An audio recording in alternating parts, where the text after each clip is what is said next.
com muito prazer que iniciamos mais um programa Diálogos do Saber, com o apoio do INEP, o Obeduc e a CAPES.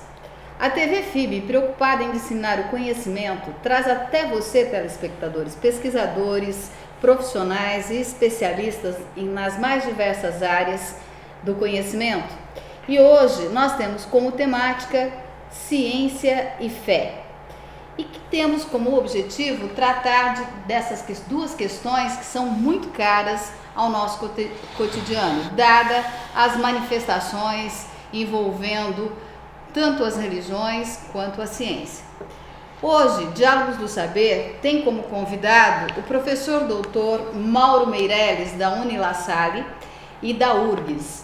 O professor atua no programa de pós-graduação em educação da Unilassalle e desenvolve atividades de pesquisa junto ao Núcleo de Estudos da Religião, o NER, na Universidade Federal do Rio Grande do Sul, e o Laboratório Virtual Interativo de Ensino de Ciências Sociais, o LAVIEX, da URGS. Apresento a vocês Mauro Meirelles, que também é doutor em Antropologia Social, mestre em Educação e licenciado em Ciências Sociais pela Universidade Federal do Rio Grande do Sul. Seja bem-vindo à TV FIB e ao Diálogos do Saber, Mauro Meirelles. Bom, é um prazer estar aqui e participar dessa iniciativa de tentar levar esses saberes através do programa aqui as pessoas que estão fora da universidade, que assistem em vários fóruns, né, e poder compartilhar um pouco disso dentro daquilo que a gente chama de popularização da ciência, né, uma vez que muitas vezes as pessoas que não estão na universidade também podem ter acesso a isso, e é um ponto bastante importante, considerado pelas agências de fomento, pela CAPES, por nós que somos pesquisadores também. Para iniciar o diálogo de hoje, em vista dos crescentes episódios envolvendo a participação de religiosos em temas ligados à educação e à pesquisa, como por exemplo, na semana passada, foi retirado a educação sexual do Plano Nacional de Educação. Então eu lhe pergunto, Mauro, qual a diferença entre ciência e fé? De que modo essa distinção ou a sua não compreensão no âmbito da educação pode gerar intolerância, preconceito e etc? Não. A gente tem duas questões aí, primeiro que é a diferença entre ciência e fé e depois as implicações da não compreensão dessa relação. Então, no que se refere à distinção entre ciência e fé, é importante se pensar que ambos, ciência e fé, exigem uma crença. Tá? A ciência, uma verdade tida como verdadeira, uma verdade que exige a prova empírica, e a fé, uma verdade inconteste, uma doxa, que é uma verdade para um grupo, mas não exige a prova empírica. No caso da fé, tu aceita aquela verdade como dada e não questiona. No caso da ciência, essa verdade ela pode ser questionada e ela vai ser tão como mais verdadeira como for a sua capacidade de resistir a constantes experimentos e revisitações. Então a diferença fundamentalmente está na prova empírica entre ciência e fé. Tu pode falar da existência de Deus, assim como da existência do elétron. A diferença é que a existência de Deus, eu creio em Deus, ponto. É uma verdade minha. E o meu Deus pode ser Alá, pode ser o Deus cristão, pode ser Jeová, pode ser um orixá, pode ser qualquer entidade. E eu creio, ponto. Eu não preciso ver a entidade, estar diante da entidade para acreditar nela. Já no caso do elétron, eu também nunca vi o elétron, eu não preciso ver o elétron, mas eu tenho a prova empírica de que esse elétron existe. Existem registros acadêmicos, científicos, que mostram, através de indicadores de eletricidade, de carga elétrica, etc. e tal, que existe um elétron ali, cuja definição é uma partícula de carga elétrica negativa que orbita ao redor de um átomo, de um núcleo de carga positiva e que pode ou não estar ali. Mas em nenhum dos dois casos nós temos a prova vista de que ele existe. No caso do elétron nós temos a prova empírica, que é estudos constatando a sua existência e a estada dele ali. No caso da fé, a existência de Deus é constatada pela crença nos escritos canônicos dos apóstolos que disseram que Deus fez isso ou aquilo. Ainda nessa linha, Mauro, há alguns estudos que mostram que a fé atua no cérebro de alguma maneira. Então, como que é isso? Você que estuda as religiões e tem feito um estudo próximo, Bom, o que a ciência fala da fé? Tá, vamos pensar primeiro em ciência. A fé e a ciência exercem o mesmo efeito na vida das pessoas. Quando eu vou ao médico, eu acredito que aquele médico pode me curar. E eu acredito que ele vai me dar uma medicação que é eficaz. Então você tem fé no médico? Eu tenho fé no médico. Assim como eu, enquanto cientista, enquanto pesquisador, eu tenho fé nos autores que eu acredito, nas teorias que eu acredito. E por eu acreditar e ter fé nisso, eu vou desenvolver todo o meu trabalho pautado nessa crença. Assim como a sociedade ocidental inteira está fundamentada na crença no elétron. E que nós estamos aqui gravando esse programa iluminados por uma luz, porque a gente acredita que tem um elétron passando e realizando atrito com o gás xenônio, o argônio, não sei o que tem ali dentro, e aquilo está acontecendo. Nós acreditamos, mas ninguém nunca viu uma foto do elétron, assim como não viu a foto de Deus, mas nós acreditamos nisso. Então, a fé que eu tenho no médico, que ele vai resolver um problema, é a mesma fé que eu tenho num xamã, num pai de santo, num líder espiritual, numa casa espírita, etc., que ele vai resolver o problema. Quando eu vou a um pastor, numa igreja, a um padre, eu também acredito que ele vai resolver o problema e eu tenho fé. Então, em ambos os casos, o fato de eu ter essa crença vai me gerar um efeito psicossomático no cérebro, tá? Que vai fazer com que haja determinadas reações químicas, liberação de hormônios, endorfinas e serotoninas, etc. e tal, que vão atuar sobre o teu organismo de uma maneira biológica. Mas é o fato da crença. São as mesmas áreas que são mobilizadas, porque em ambos os casos tem que ter fé. Assim como tu acredita que o teu namorado te ama, que teu marido te ama, tu acredita que a ciência é eficaz, tu acredita que a religião é eficaz. E fundamentalmente, não acredito que não haja uma intervenção divina, digamos assim, ou uma força exterior, mas sim que há um efeito psicossomático da religião no cérebro que vai gerar um efeito físico. Então, um bom texto clássico sobre isso é o Feiticeiro Sua Magia do Lévi-Strauss, né, onde ele mostra que ele conta a história de um aborígene que não era feiticeiro e não acreditava em magia. E ele começa a trabalhar, a aprender junto com os xamãs, a atuar para desmascarar os maus feiticeiros, mostrando que eles não eram eficazes. Ele desenvolve um método de uma pena sanguinolenta, né, que ele bota na boca a pena e ele morde a bochecha, sangra, suja a pena, ele gospe, aquilo ali cuspiria o mal. Enquanto os outros, eles cuspiriam apenas a guspe, né, para mostrar que o mal está ali. O método dele se mostrou mais eficaz, então ele se tornou um grande feiticeiro. O nome desse feiticeiro era Quesalide. Então o Lévi-Strauss vai discorrer sobre os efeitos psicossomáticos da religião nesse texto, e no final ele fecha o texto questionando: será que Quesalide era um grande feiticeiro ou um grande feiticeiro era Quesalide? Pois chegou um momento em que Quesalide, que era o feiticeiro que queria desmascarar os feitos dos outros feiticeiros, dos outros xamãs, ele já acreditava tanto naquilo que ele havia se tornado um feiticeiro. E o próprio efeito da psicossomática que ele exercia nas pessoas acabou exercendo sobre ele e o transformando em feiticeiro. É a mesma coisa o que acontece na nossa sociedade, quando nós vamos a um médico, a um advogado, que é a pessoa que nós acreditamos que tenham o conhecimento e a competência para fazer isso. O que nós buscamos são pessoas capazes detentores de determinadas competências, que são capazes de gerar determinados efeitos físicos, biológicos no organismo, que podem ser por intervenção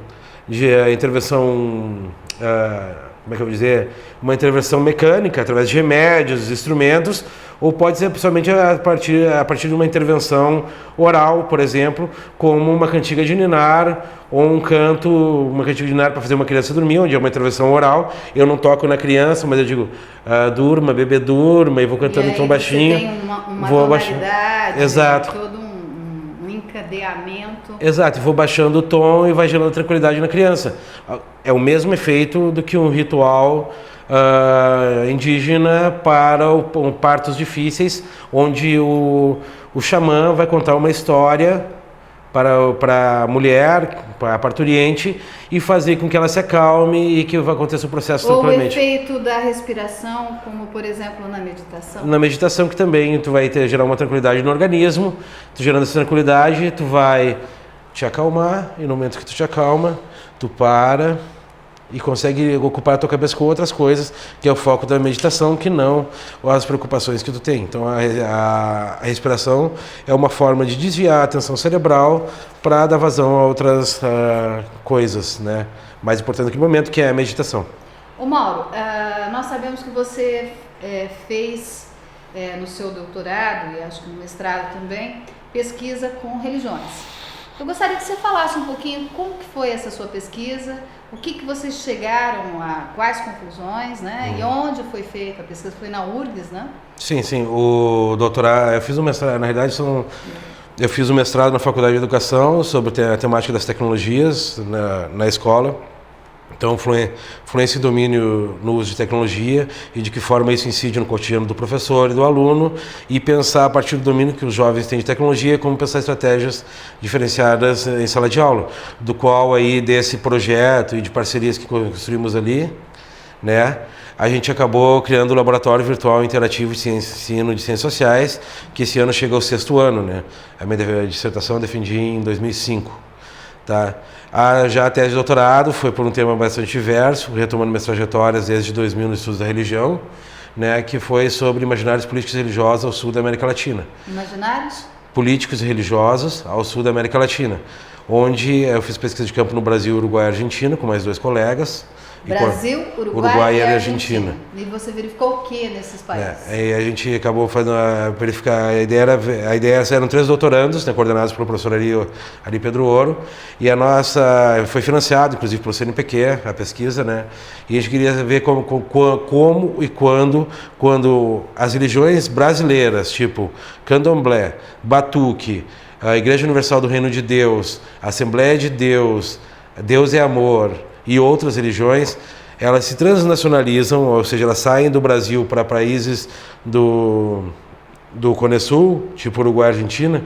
Em que medida eles levam e reproduzem lá formas de ser e estar no político, né? No caso da minha tese, nesses países. E no caso da tese do Daniel Deben, né, de que forma determinados costumes, formas de comportamento das regiões afro se transnacionalizam e se reproduzem no interior do campo afro, uruguaio e argentino.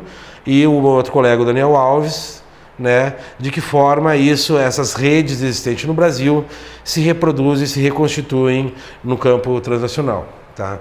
E diante disso, vou falar especificamente da minha pesquisa, o que se constatou é que quando essas religiões saem do Brasil, é como se elas levam o Brasil junto. E determinados comportamentos e costumes que nós temos no Brasil, no âmbito da política e da religião, acabam se reproduzindo por lá. Por exemplo, da política e da religião, o que especificamente? Por exemplo, era costumeiro nas igrejas pentecostais no Uruguai, os pastores diziam assim, os pastores geralmente são brasileiros ou são uruguaios, mas que estiveram aqui no Brasil um tempo, ou argentinos que estiveram aqui no Brasil um tempo. Eles costumam dizer assim, aqui no Uruguai, o Uruguai é um país laico, não tem religião oficial, diferentemente da Argentina, onde a religião é o catolicismo, né? Eles dizem assim, o Uruguai é um país frio, é um país ruim para a religião. O que eles queriam dizer com isso? É que não existe essa coisa quente do tocar, do sopro, do abraço que nós temos aqui no Brasil. A religião no Brasil é uma coisa quente, é uma coisa que as pessoas vivem a religião. Tipo, e num país acolhedora. Exato, e no Uruguai é quase uma relação comercial. Então, eu me lembro que numa das primeiras idas a campo, no Uruguai, na 18 de julho, num templo lá na 18 de julho, o que achei mais interessante foi assim, enquanto no Brasil eu tinha diante de mim um pastor de camisa polo, de terno e tal, que era comum nas igrejas pentecostais, lá eu tinha um pastor com uma bata branca, com uma cruz vermelha, dando a ideia de uma cruzada, aquelas roupas de cruzadas, da Idade Medieval. Da Idade Medieval, porque lá o teatro, a encenação tem que ser muito mais forte para instar os indivíduos a se sentirem acolhidos pela religião e dar esse caráter mágico, que já no Brasil não precisa. O Brasil é um país mágico por natureza. O brasileiro faz simpatia, o brasileiro faz promessa, o brasileiro tem uma infinidade de santos, deidades no catolicismo popular, que no Uruguai não tem. Mas na Argentina, por exemplo, tu vai ter também um catolicismo popular argentino e vai ter as divindades do catolicismo popular argentino, vai ter a adoração e não seria bem a adoração a palavra, mas a veneração a entidades como Gauchito Gil, que é uma entidade popular, né, ou outras, né, que as pessoas vão fazer rituais e vai ser uma coisa mais quente, né? E isso é o interessante, que, por exemplo, quando tu vai ter as religiões pentecostais indo para a Argentina, elas vão ser muito mais bem acolhidas e o trabalho vai ser muito mais tranquilo, dada essa verossimilhança do catolicismo brasileiro, o catolicismo argentino. O que não acontece em relação ao Uruguai, né, onde há uma grande distância do catolicismo do Estado, por ser um país laico, né? E isso faz uma diferença. Daí, por exemplo, quando a religião afro vai para o Uruguai e vai para a Argentina, né? Ela vai para a Argentina, sim, vai para a periferia, mas ela vai continuar sendo religião afro, né?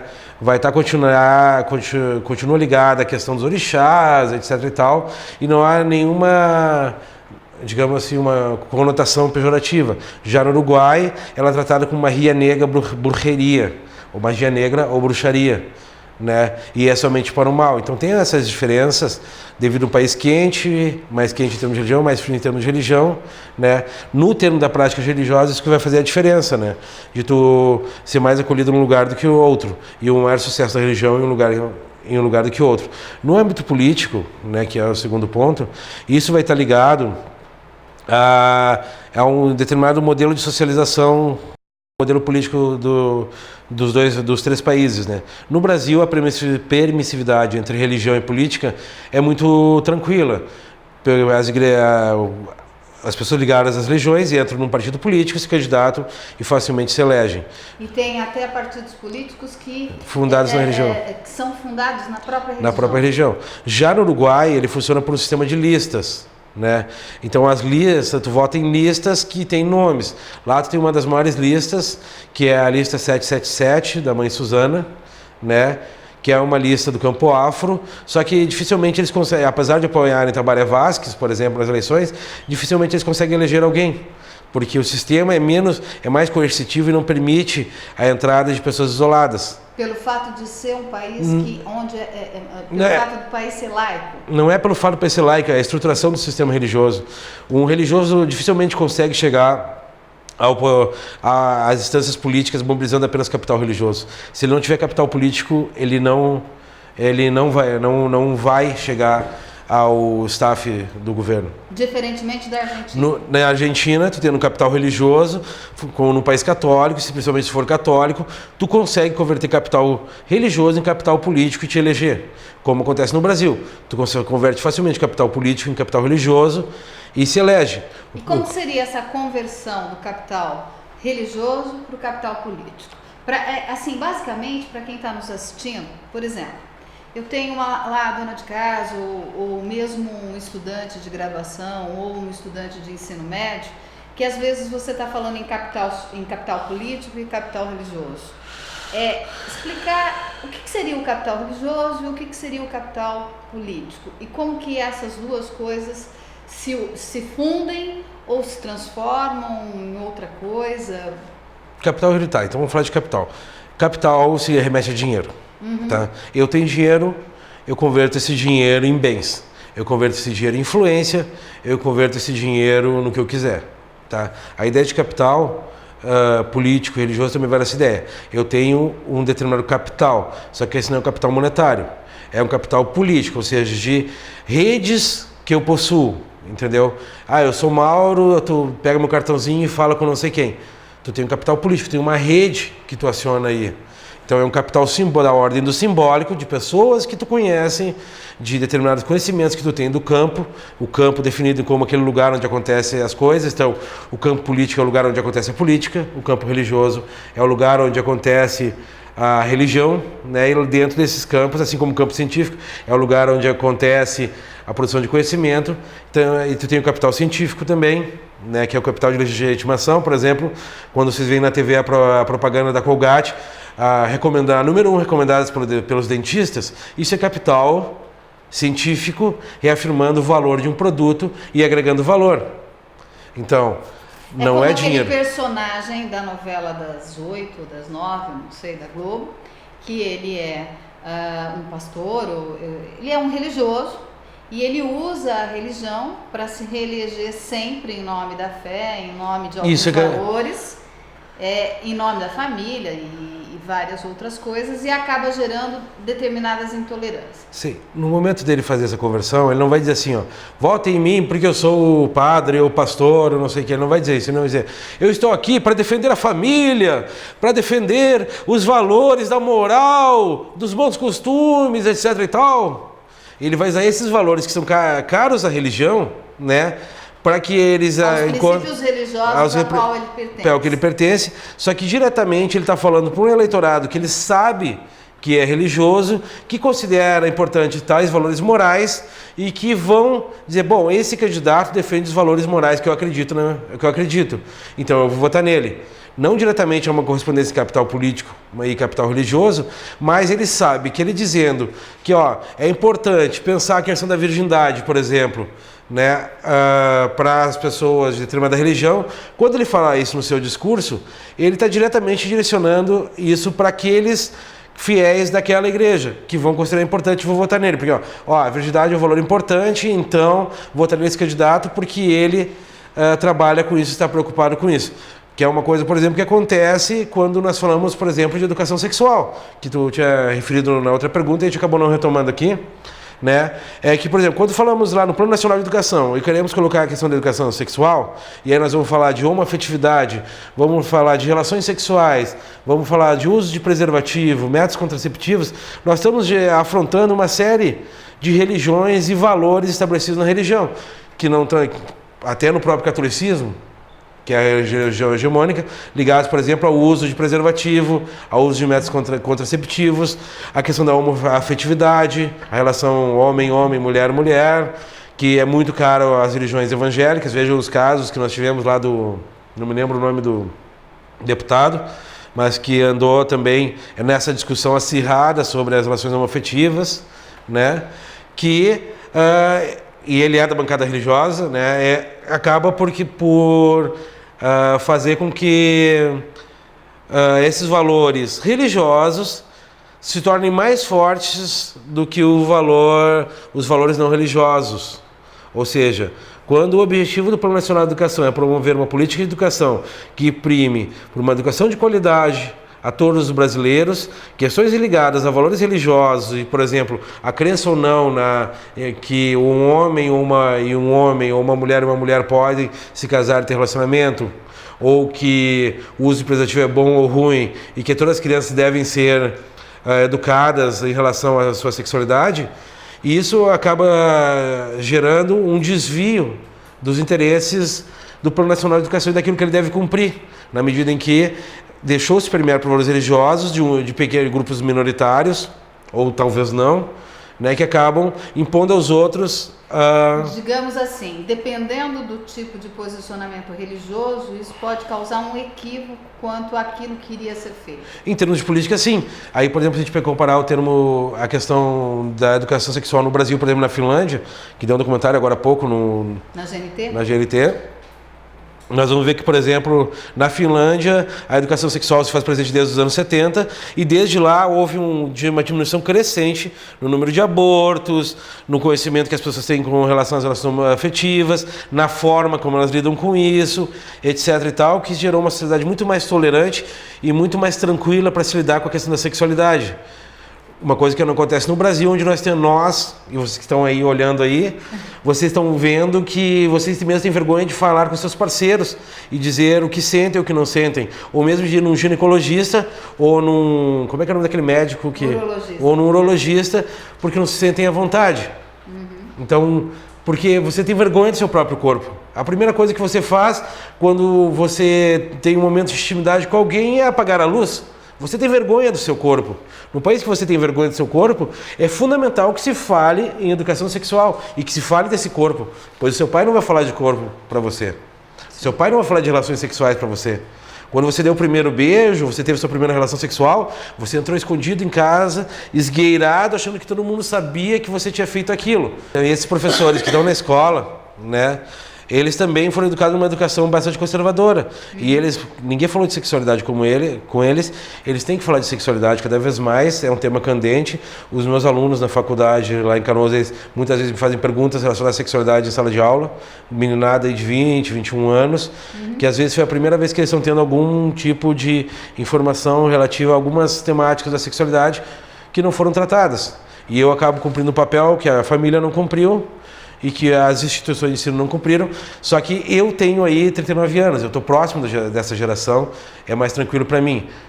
Eu sou numa geração mais nova, que já vem em outros valores. Agora imagina aqueles professores com 60 anos, ou com 20, 30 anos de escola, que tem muito mais dificuldades, que estão no casamento lá porque não tem condições de sair daquele casamento, porque estão amarrados, por questões financeiras, etc e tal, enfim, uma série de coisas, né?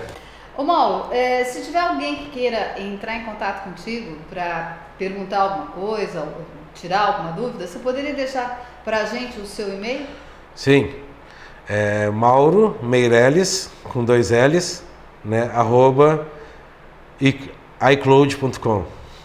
iCloud.com. Vai aparecer aí na tela para vocês entrarem em contato. Agradeço imensamente a sua presença aqui no programa de hoje. E agradeço você, telespectador, que está aí desde o início, nos assistindo. E dizemos que o programa fica por aqui. Qualquer dúvida, sugestão, entre em contato com o e-mail reginamomesso@uol.com.br e até mais.